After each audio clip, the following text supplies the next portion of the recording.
This tutorial is on using user dimensions. We all know that a successful kitchen design depends largely on accurate dimensions and getting these dimensions to your installer.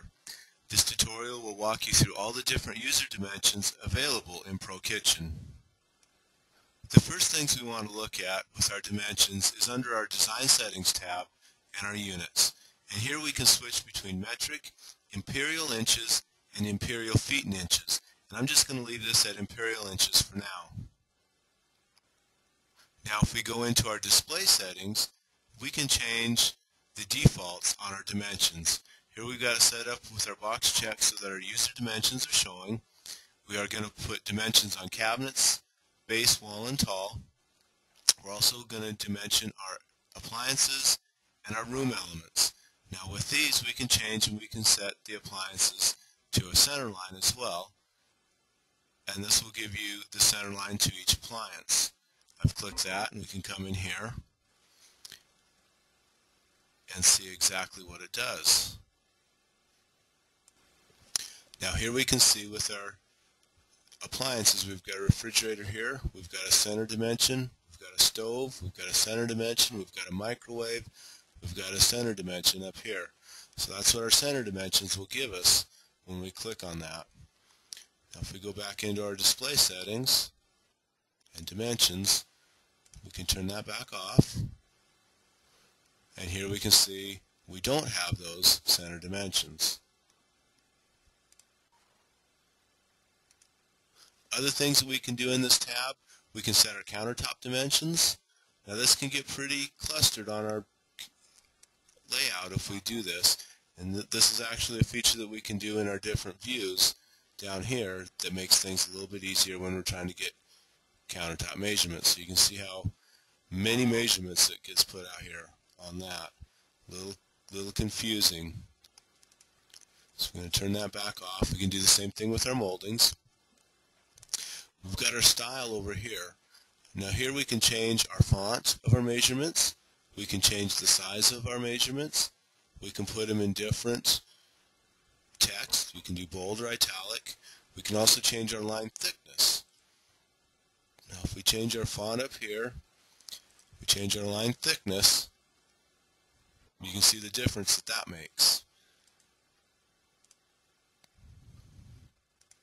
I'm going to set these back. Set these back. We can also change our line colors. We've got a whole palette of colors we can choose from. We can change our font colors. We can set these to any of those. I'm just going to leave it set up the way it is. Now with the layout that I already have up here, we already have pretty good dimensions going around it. But we may need to add other dimensions. And so to do this, we're going to go up here and we're going to use our measurement setting. And our first one we can start off with is horizontal. Now horizontal comes in handy when you need to know two measurements between something. For instance, the distance between my stove and the edge of my wall here, but I want to know the dimension this way. So we can come in here with our horizontal. We can click on the corner of a cabinet because you have to click on a point. We come out here and click on the corner of my wall, and it tells me that I have 14 7/8 inches between my wall and the edge of my stove. They can come in handy in many different instances. If I want to delete this dimension, I can simply click on it with a left click, hit delete on my keyboard, and now we can move on to our next one. So our next measurement here is vertical.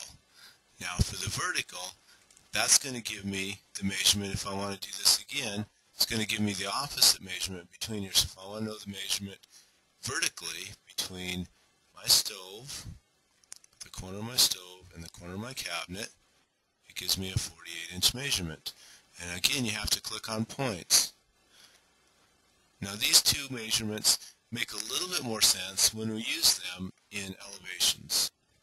Now with an elevation up, we'll go back to our measurement, we'll go to our horizontal, and this one I can get a horizontal measurement between any 2 points. So let's say I need a point from the edge of my window over to the end of my cabinet run.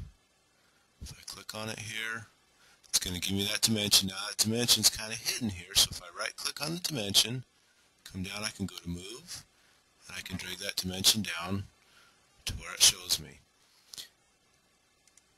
Right click on it again,